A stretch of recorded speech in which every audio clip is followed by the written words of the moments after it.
यहां से हम डिटरमिनेंट्स पढ़ने जा रहे हैं और डिटरमिनेंट्स में जैसे कि मैंने कहा क्रैमर रूल जो है सबसे ज्यादा इंपॉर्टेंट है और लो पहला क्वेश्चन ही क्रैमर रूल पर आ गया।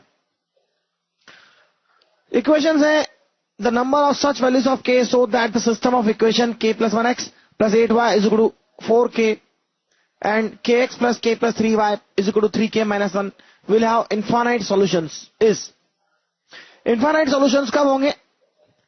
जब x की value delta x upon delta हो। डेल्टा x क्या है ये आपको पता होना चाहिए। डेल्टा y अपॉन डेल्टा हो और दोनों 0 अपॉन 0 हो, यानी delta x delta y delta तीनों 0 हो। तो देखिए डेल्टा 0 कब होना चाहिए? डेल्टा क्या है यहां पर? डेल्टा है x और y के कोफिशिएंट्स का determinant k plus 1 8 k plus 3 यह 0 होना चाहिए। सिंप्लीफाई करते हैं इसे हम। सिंप्लीफाई करने के लिए हम इसे मल्टीप्लाई करके सॉल्व कर लेते हैं। देखिए k plus 3 k plus 1 k plus 3 minus 8k। Simplify करते हैं k square 3k plus k that is 4k minus 8k that is minus 4k plus 3 is equal to 0। यहां से सिंप्लीफाई करते हैं तो ये हो जाएगा k minus 1 k minus 3 is equal to 0। Values of k should be 1 and 3 so that delta is 0। Similarly delta x भी 0 होना चाहिए। डेल्टा x की वैल्यू क्या होती है देखते हैं हम। डेल्टा x यानी फर्स्ट कॉलम के एलिमेंट्स को हम राइट साइड के एलिमेंट्स से एक्सचेंज कर देंगे। यहां k plus 1 था, यहां 4k हो जाएगा, यह एज इट इज रहेगा। यहां k था, यहां 3k minus 1 हो जाएगा। सिंप्लीफाई करते हैं इसे, इज इक्वल टू 0 होना चाहिए। 4k into k plus 3 minus 8 3k minus 1। Simplify करते हैं 4k स्क्वायर प्लस 12k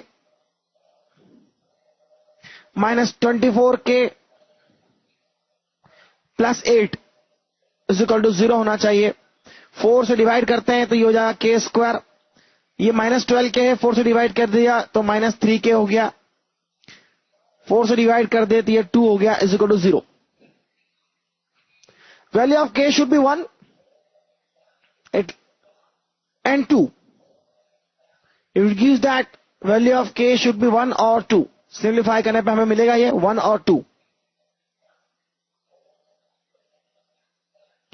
तो k की वैल्यू या तो 1 होगी या 2 होगी। साथ में भी डेल्टा y भी 0 होना चाहिए। देखते हैं डेल्टा y क्या है। डेल्टा y यानी सेकेंड कॉलम को एक्सचेंज करेंगे 4k 3k minus 1 से। First column as it is रहेगा, यानी first column k plus 1k रहेगा, सेकेंड कॉलम 4k और 3k minus 1 होगा। सिंप्लीफाई करते हैं k plus 1 3k k plus 1 3k minus 1 minus 4k square. Simplify करते हैं ये हो जाएगा 3k square 3k minus k that is plus 2k minus 4k square minus 1। यहाँ 3k square plus 3k minus k that is plus 2k हो गया और minus 1 हो गया, minus 4k स्क्वायर हो गया। इसे देखते हैं ये हो जाएगा minus k square minus k square plus 2k minus 1 is equal to 0। k की वैल्यू देखते हैं, यहां पर k की वैल्यू 1 अलाउड है। यहां पर सिंप्लीफाई करें तो यह हो जाएगा minus k square minus 2k plus 1 whole is equal to 0 और यहां k माइनस 1 होल स्क्वायर है, यानी k की वैल्यू यहां से आएगी 1। तो k की वैल्यू 1 तीनों में अलाउड है। 2 अगर लेंगे तो यह 0 नहीं होगा, यह 0 नहीं होगा, इसलिए k की वैल्यू 1 होना चाहिए। The number of such values पता करना है, not the value, number of the values पता करना है।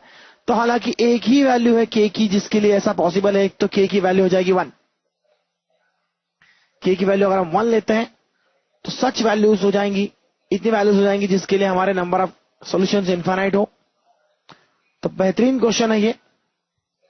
मैंने पहले ही कहा है थ्योरी में कि Cramer rule is the very important rule. Cramer rule पे क्वेश्चन आए नहीं तो मैथमेटिक्स के पेपर बनते ही नहीं।